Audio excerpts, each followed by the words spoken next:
యేసుక్రీస్తుని నమ్ముకుంటే శ్రమలు ఎందుకు వస్తాయి? శ్రమ అంటే ఏం శ్రమ?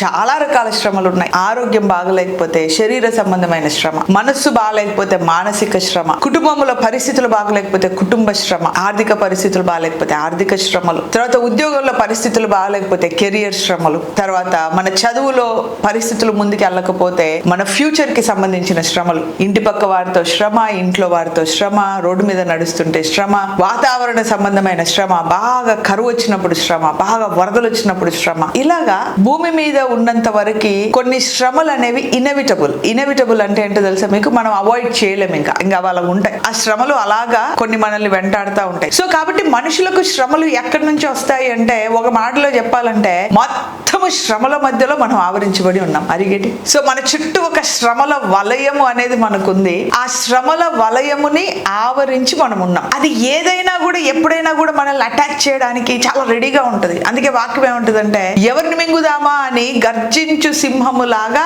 సాతాను ఎదురు చూస్తూ ఉన్నాడంటే, ఎవరిని మింగాలి నేను ఇప్పుడు, ఎవరిని ఏ సమస్యతో నేను అటాక్ చేయాలని సాతాను చాలా ఎదురు చూస్తున్నాడంట. అయితే ఇక్కడ క్వశ్చన్ ఏంటంటే, మరి దేవుని రాజ్యములో మనం ఉన్నాం కదా, మన చుట్టూ దేవుని రాజ్యము యొక్క సైన్యము మనల్ని ఆవరించి ఉంది కదా, మరి మనకు ఎందుకు శ్రమలు వస్తాయి అనేది ఒక పెద్ద సమస్య కదండి. మనకెందుకు శ్రమలు వస్తాయి? అయితే దీనికి రకరకాల ఆన్సర్స్ ఉన్నాయి. ఒకటి ఏంటంటే, క్రష్ టు బి క్రౌన్. నువ్వు శ్రమ పడితేనే నీకు ఒక బహుమానము దొరుకుతుంది, అది దేవుని రాజ్యంలో ఉన్న ప్రిన్సిపల్ అనేది ఒక మెసేజ్. తర్వాత శ్రమ తర్వాత గొప్ప మహిమ వస్తుంది. రోమీలకు రాసిన పత్రిక 8వ అధ్యాయంలో చెప్పినట్టుగా, రాబోయే మహిమ ఎదుట ఇప్పటి కాలపు శ్రమలు ఎన్నదగినవి కాదు. రాబోయే కాలంలో దేవుడు గొప్ప మహిమను దాచిపెట్టాడు కాబట్టి, ఆ మహిమ కొరకు దేవుడు మనల్ని సిద్ధపరిచే ప్రాసెస్ లో శ్రమలు వస్తాయి అనేది ఇంకొక ఆన్సర్. తర్వాత దేవుడు మనల్ని పరీక్షించి మన విశ్వాసాన్ని బలపరచడానికి, పేతురు గ్రంథంలో గాని యెషయా గ్రంథంలో గాని ఉన్న మాటలు ఏంటంటే, బంగారము కంటే అమూల్యమైన మీ విశ్వాసము అగ్ని చేత పరీక్షింపబడుతుంది కదా. అంటే మీ విశ్వాసము పరీక్షింపబడి బలంగా నిలబడడానికి మీరు అగ్ని చేత పరీక్షింపబడతారు కాబట్టి మీకు శ్రమలు వస్తాయి. మీ విశ్వాసం బలంగా అవ్వడానికి శ్రమలు వస్తాయి. అంటే